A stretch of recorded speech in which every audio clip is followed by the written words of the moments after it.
പക്ഷേ 251,63,95,250 രൂപയാണ് ജോ ബൈഡനും ഡീപ് സ്റ്റേറ്റും തമ്മിൽ 2024 ഇന്ത്യൻ തിരഞ്ഞെടുപ്പ് അട്ടിമറിക്കാനായി ചിലവാക്കിയ തുക. അതായത് ഡോളർ നോക്കുകയാണെങ്കിൽ 29 ബില്യൺ ഡോളറാണ് ചിലവാക്കിയിരിക്കുന്നത്. അതിൻ്റെ ഇന്ത്യൻ രൂപയാണ് നമ്മൾ തുടക്കത്തിൽ പറഞ്ഞത്. ഇതിലേറ്റവും പ്രധാനപ്പെട്ട കാര്യം, ഈ തിരഞ്ഞെടുപ്പിന് വേണ്ടി ജോർജ് സോറസ് മലയാളത്തിലെ ചില മാധ്യമങ്ങൾക്കും ഫണ്ട് ഇറക്കി എന്നുള്ള വാർത്തകൾ പുറത്തു വരുന്നു. ആ ലിസ്റ്റ് കേന്ദ്രത്തിൻ്റെ കയ്യിലുണ്ട്. ആ മാധ്യമങ്ങൾക്ക് മേൽ കർശന നിലപാട് പൂട്ടുന്ന അവസ്ഥയിലേക്ക് വരെ പോകുമെന്നാണ് പറയുന്നത്. എവിടെ ഇരുന്നു കൊണ്ടൊരു സായിപ്പ് ഇന്ത്യയിലെ തിരഞ്ഞെടുപ്പ് അട്ടിമറിക്കാൻ ശ്രമിക്കുമ്പോൾ ഇന്ത്യയിലെ തന്നെ മാധ്യമങ്ങൾ അതിന് കൂട്ടുനിൽക്കുന്നു എന്ന് പറയുമ്പോൾ അത് നമുക്ക് അംഗീകരിക്കാവുന്ന കാര്യമാണോ? അതൊരിക്കലും അംഗീകരിക്കാൻ പറ്റില്ല എന്ന ഒറ്റവാക്കിൽ നമുക്ക് പറയാം. പക്ഷേ എന്താണ് ഇതിൻ്റെ പിന്നിൽ ആകമാനം പ്രവർത്തിച്ചുകൊണ്ടിരിക്കുന്നത്? ഇപ്പോൾ ജോർജ് സോറസ് ഇന്ത്യയിൽ എല്ലാ മേഖലകളിലും ഇടപെടുന്ന ഒരാളാണ് എന്നാണ് നമ്മൾ മനസ്സിലാക്കേണ്ടത്. CIA എന്ന് പറയുന്ന ഒരു പ്രതിഭാസമുണ്ടായി, സെൻട്രൽ ഇൻ്റലിജൻസ് എന്ന് പറയുന്ന ഏജൻസി. ആ സെൻട്രൽ ഇൻ്റലിജൻസ് ഏജൻസി എന്ന് പറയുന്നതാണ് അമേരിക്കയ്ക്ക് വേണ്ടി ലോകത്തെല്ലായിടത്തും അട്ടിമറി പ്രവർത്തനം നടത്തുക. അതിൻ്റെ പുതിയ ഒരു ഭാഷ്യമാണ് ജോർജ് സോറസ് എന്ന് പറയുന്ന പ്രതിഭാസത്തിലൂടെ നടക്കുന്നത്. എല്ലാ സ്ഥലത്തും അദ്ദേഹം പോവുകയും അമേരിക്കൻ താല്പര്യങ്ങൾ സംരക്ഷിക്കുന്നതിന് വേണ്ടിയിട്ട് അതാത് രാജ്യങ്ങളിലെ രാഷ്ട്രീയ നേതാക്കളെ കാശ് കൊടുത്ത് വിലക്കെടുത്ത് ആ രാജ്യത്തിന് വേണ്ടി, അമേരിക്കയ്ക്ക് വേണ്ടി പ്രവർത്തിപ്പിക്കുന്ന ജോലിയാണ് അദ്ദേഹം ചെയ്തുകൊണ്ടിരിക്കുന്നത്. അത് മാധ്യമങ്ങൾ അതിനകത്ത് മാറി നിൽക്കുന്നതിൽ പ്രശ്നമില്ല. കാരണം മാധ്യമങ്ങളെന്ന് പറയുന്നത് എപ്പോഴും ഈ പബ്ലിക് ഒപ്പീനിയൻ ക്രിയേറ്റേഴ്സ് എന്ന നിലക്കാണ് വിലയിരുത്തപ്പെടുന്നത്. പൊതുജനാഭിപ്രായങ്ങൾ രൂപപ്പെടുത്തുന്ന പൊതുജന ജിഹകൾ എന്നാണ് നമ്മളതിനെ വിശേഷിപ്പിക്കുന്നത്. അപ്പോൾ ഇതിൻ്റെ പിന്നിൽ പ്രവർത്തിക്കുന്നതായിട്ടുള്ള ആളുകൾ, പ്രത്യേകിച്ച് അതിൻ്റെ ഉടമകൾ, പലപ്പോഴും ഇത്തരത്തിൽ പണം വാങ്ങാറുണ്ട്. അത് വ്യക്തമായിട്ട് തെളിയിക്കപ്പെടുന്നില്ല എന്നതുകൊണ്ട് അവർ ശിക്ഷിക്കപ്പെടുന്നില്ല എന്ന് മാത്രമേ ഉള്ളൂ. രാഷ്ട്രീയ നേതാക്കൾ ഇതുപോലെ ഒരുപാട് പണം വാങ്ങുന്നുണ്ട്. അവരും ഇതേപോലെ തന്നെ വ്യക്തമായിട്ടുള്ള തെളിവുകളുടെ അഭാവത്താൽ രക്ഷപ്പെടുന്നു എന്ന് മാത്രമേ ഉള്ളൂ. പക്ഷേ നിരന്തരം ഇങ്ങനെ നടന്നുകൊണ്ടിരിക്കുന്നതായിട്ടുള്ളൊരു പ്രക്രിയയാണ്. ഇപ്പോൾ 2024 ഇന്ത്യൻ തിരഞ്ഞെടുപ്പിനെ അട്ടിമറിക്കുക എന്ന് പറഞ്ഞാൽ മോദി ഭരണകൂടത്തെ അട്ടിമറിക്കുക എന്നുള്ളതാണ്. മോദി ഭരണകൂടത്തെ അട്ടിമറിച്ചിട്ട് അതിനേക്കാൾ ശക്തമായിട്ടുള്ളൊരു ഭരണകൂടം കൊണ്ടുവരാനല്ല അവരാഗ്രഹിക്കുന്നത്. പകരം ഒരു തൂക്ക് മന്ത്രിസഭ വരിക. അപ്പോൾ പൊളിറ്റിക്കലി നമ്മളുടെ രാഷ്ട്രം എന്ന് പറയുന്നത് സ്റ്റെബിലിറ്റി ഇല്ലാത്തതായിട്ട് മാറും. ഇന്ത്യയെ ദുർബലപ്പെടുത്തുക എന്നതാണ് അതിൻ്റെ ആത്യന്തികമായിട്ടുള്ള ലക്ഷ്യം. അങ്ങനെ രാഷ്ട്രീയമായിട്ട് ദുർബലപ്പെട്ട് നിൽക്കുന്ന ഒരു രാജ്യത്ത് അമേരിക്കയുടെ പോളിസികൾ വളരെ എളുപ്പത്തിൽ നടപ്പിലാക്കാനായിട്ട് കഴിയും. അമേരിക്കയുടെ പോളിസി എന്ന് പറഞ്ഞു കഴിഞ്ഞിട്ടുണ്ടെങ്കിൽ അവരുടെ മൾട്ടിനാഷണൽ കമ്പനികൾക്ക് മേയാനുള്ള ഭൂഭാഗമായിട്ട് ഇന്ത്യ മാറ്റി കൊടുക്കുക. കാരണം ഇന്ത്യയും അതേപോലെ തന്നെ ചൈനയും ലോകത്തിൻ്റെ മുന്നിൽ നിൽക്കുന്ന ശക്തി എന്ന നിലക്ക് പരിശോധിച്ചാൽ എന്തിൻ്റെ പേരിൽ എന്ന് ചോദിച്ചാൽ ജനസംഖ്യയുടെ പേരിലാണ്. ഏറ്റവും കൂടുതൽ ജനസംഖ്യയുള്ള രാജ്യങ്ങൾ, ഇപ്പോൾ ലോകത്ത് ഏറ്റവും കൂടുതൽ ജനസംഖ്യയുള്ള രാജ്യം ഇന്ത്യയാണ്. നേരത്തെ ചൈനയാണ് നേരിയ തോതിൽ അതിനെ നമ്മൾ മറികടന്നിരിക്കുന്നത്. ഈ ജനസംഖ്യക്ക് പഴയ കാലത്തില്ലാത്ത ഒരു പ്രാധാന്യം ഇന്നത്തെ കാലത്തുണ്ട്. ഈ ജനസംഖ്യ എന്ന് പറഞ്ഞാൽ വലിയൊരു കസ്റ്റമർ വ്യൂഹമാണ്. ശരിക്കും പറഞ്ഞാൽ ഉപഭോക്താക്കളുടെ കൂട്ടമാണ്. ഇവരാണ് ലോകത്തുള്ള എല്ലാ മൾട്ടിനാഷണൽ കമ്പനികളെയും നിലനിർത്തുന്നതിന് ആവശ്യമായിട്ടുള്ള രക്തമായും ഊർജ്ജമായും നിലനിൽക്കുന്നത്. ഇവരുടെ എണ്ണം കുറഞ്ഞാൽ ലോകത്തുള്ള മൾട്ടിനാഷണൽ കമ്പനികൾക്ക് അത്രമാത്രം അവരുടെ വിൽപ്പനയിൽ കുറവുണ്ടാവും എന്നാണ് നമ്മൾ മനസ്സിലാക്കേണ്ടത്.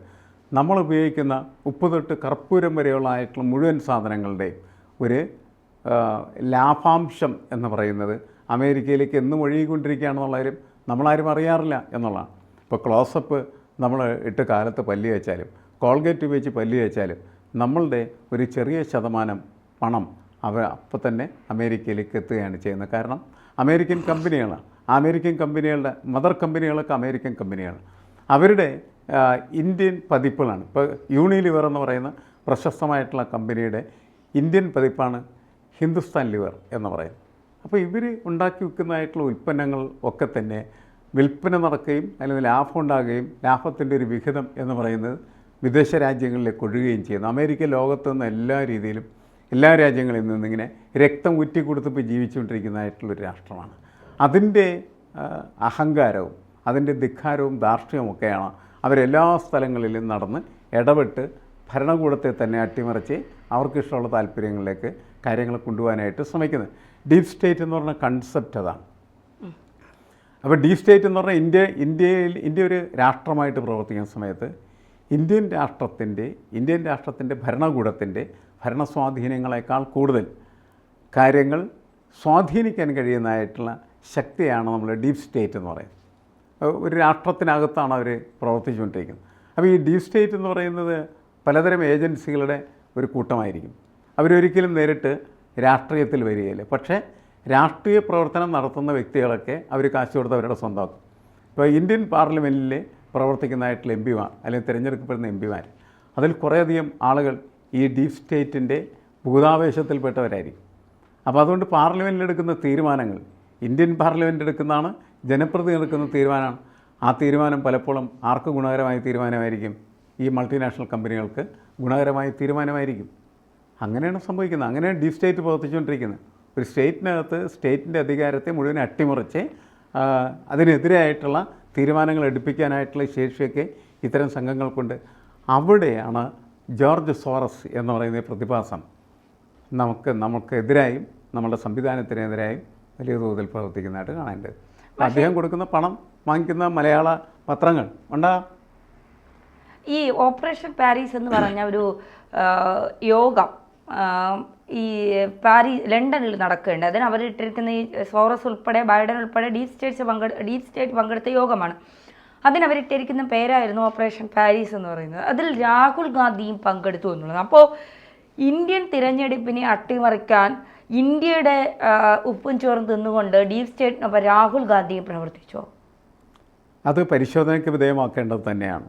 കാരണം അങ്ങനെ ഇത് പറയുന്നത് ബ്ലിറ്റ്സ് എന്ന് പറയുന്ന രാഹുൽ ഗാന്ധിക്കും പ്രിയങ്ക ഗാന്ധിക്കും സോണിയാഗാന്ധിക്കും ഒക്കെ എതിരെ വലിയ വിവാദങ്ങൾ അല്ലെങ്കിൽ വലിയ വെളിപ്പെടുത്തലുകൾ നടത്തിയ ബംഗ്ലാദേശിൽ നിന്നുള്ള ഒരു പത്രമാണ് ഇക്കാര്യം കൃത്യമായി വെളിപ്പെടുത്തിയിരിക്കുന്നത്. എന്നിട്ട് ആ പത്രത്തിൻ്റെ എഡിറ്റോറിയൽ തന്നെ പറയുന്നുണ്ട്, നിങ്ങൾക്കിതിൽ പരാതി ഉണ്ടെങ്കിൽ ഞങ്ങൾക്കെതിരെ കേസ് നൽകാം. പക്ഷേ അത് വാർത്ത വന്ന് ദിവസങ്ങൾ കഴിഞ്ഞിട്ടും കോൺഗ്രസ് അതിൽ മൗനം പാലിക്കുകയാണ്. ഒരു കേസ് പോലും കൊടുക്കാൻ തയ്യാറാകുന്നില്ല. നമ്മൾ ഈ വിഷയത്തെ കൂടുതൽ ഗൗരവമായി തന്നെ കാണണ്ടേ? എങ്ങനെയായിരിക്കും അദ്ദേഹം അതിൻ്റെ അകത്ത് പങ്കെടുത്തത് എന്നുള്ളത് ഒരു പ്രശ്നമാണ്. ചിലപ്പോൾ അറിഞ്ഞ് പങ്കെടുത്തതായിരിക്കാം, ചിലപ്പോൾ അറിയാതെ പങ്കെടുത്തതായിരിക്കാം. കാരണം വെച്ചാൽ ഈ തെരഞ്ഞെടുപ്പിൽ ആവശ്യമായിട്ടുള്ള ഒരു തെരഞ്ഞെടുപ്പിൽ പ്രവർത്തിക്കുന്ന സമയത്ത് അതിനാവശ്യമായിട്ടുള്ള പല തന്ത്രങ്ങളും ആവിഷ്കരിക്കുന്നതിൽ ഇത്തരത്തിലുള്ള മീറ്റിങ്ങുകൾ പലപ്പോഴും സഹായകരമായിരിക്കും. അതുപോലെ തന്നെ വിദേശ ഫണ്ട് ശേഖരിക്കുന്നതിനും ഇതൊക്കെ ആവശ്യമായിട്ട് വരും.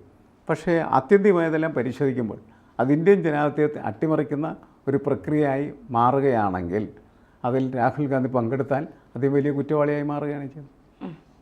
അത് പരിശോധിക്കപ്പെടുന്നില്ല. കാരണം എതിരാളികളത് വെറുതെ വിളിച്ചു പറയുന്നു എന്നല്ലാണ്ട് അതിൻ്റെ സത്യാവസ്ഥ മനസ്സിലാക്കാനായിട്ടുള്ള ശ്രമം ആരും നടത്തുന്നില്ല. ഇപ്പോൾ BJPയും അങ്ങനെ സത്യാവസ്ഥ മനസ്സിലാക്കാനല്ല ശ്രമിക്കുക. പകരം ഇങ്ങനെ അയാൾ പങ്കെടുത്തിട്ടുണ്ട്, അതുകൊണ്ട് അയാൾ രാജ്യദ്രോഹിയാണ് അല്ലെങ്കിൽ രാഷ്ട്രത്തില്ലായ്മ ചെയ്യാൻ ശ്രമിച്ചവനാണ് എന്ന പ്രചരണം മാത്രം അവർക്ക് ആവശ്യമുള്ളൂ. നമ്മളെ സംബന്ധിച്ചിടത്തോളം, സാധാരണ ജനങ്ങളെ സംബന്ധിച്ചിടത്തോളം ആവശ്യമുള്ളത് പ്രചരണ കോലാഹലങ്ങളല്ല. കൃത്യമായിട്ടുള്ള സത്യാവസ്ഥ എന്താണ്, ഇയാൾ അതിനകത്ത് പങ്കെടുത്തിട്ടുണ്ടോ, ഇയാളുടെ സാന്നിധ്യം എങ്ങനെയാണ് അവിടെ വിനിയോഗിക്കപ്പെട്ടത്, അത് രാഷ്ട്രത്തെ അട്ടിമറിക്കുന്നതിന് വേണ്ടിയുള്ള പ്രവർത്തനങ്ങളിലേക്ക് പോയിട്ടുണ്ടോ, അത് കൃത്യമായി പരിശോധിക്കുകയും വിലയിരുത്തുകയും അതിനെ എതിരെ അല്ലെങ്കിൽ അതിൻ്റെ നടപടിക്രമങ്ങളിലേക്ക് പോവുകയും ചെയ്താൽ വളരെ നല്ല കാര്യമായിട്ട് നമുക്ക് അതിനെ വിലയിരുത്താം. അല്ലെങ്കിൽ അത് വെറും എന്താണ് ചെണ്ടകൊട്ട് മാത്രമായിട്ട് നമുക്ക് കണക്കാക്കാം. അതാണ് പ്രശ്നം.